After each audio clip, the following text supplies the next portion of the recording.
Director 11 includes a library of behaviors that are specific to working with 3D objects. These are here in the 3D folder of the behavior section of the code library. Notice that there's two categories here. There's actions. Let me close that up for a second. Actions and triggers. The actions you can think of as the verbs. Dolly camera, fly through, reset camera, drag model.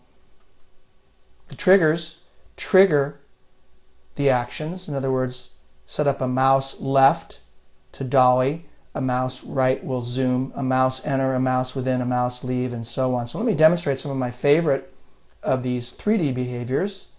They're easy to use and they really add some dramatic effects to your Director projects quite easily. I've created a 3D text element here. I've extruded a 2D text into 3D using Director, but I can also import content from other dedicated 3D animation programs.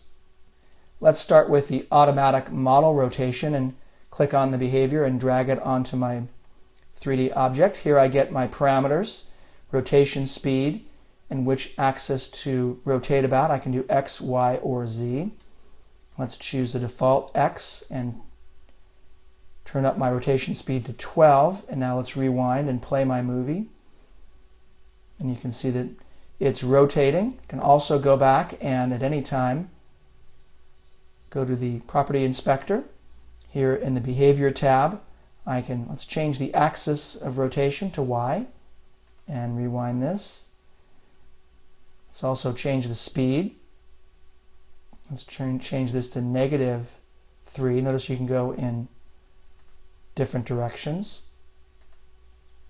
There we go. You have to stop the movie and restart it in order for the new parameters to take effect.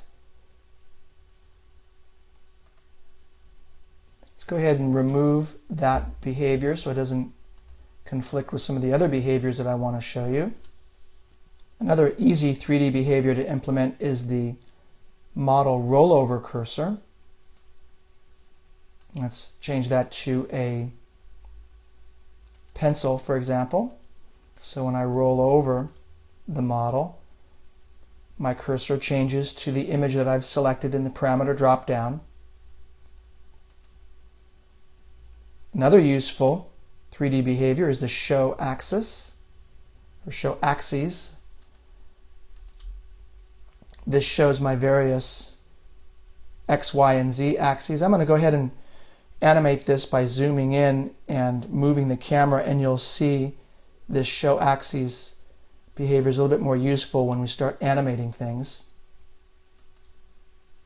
To start this animation, I'm going to go ahead and add a fly-through behavior to my object. And notice that I have a thrust value, a maximum roll velocity, and a number of frames to come to a full stop. I'm going to decrease that number of frames. I'm going to increase roll velocity, and I'm going to increase thrust value a little bit. Click OK.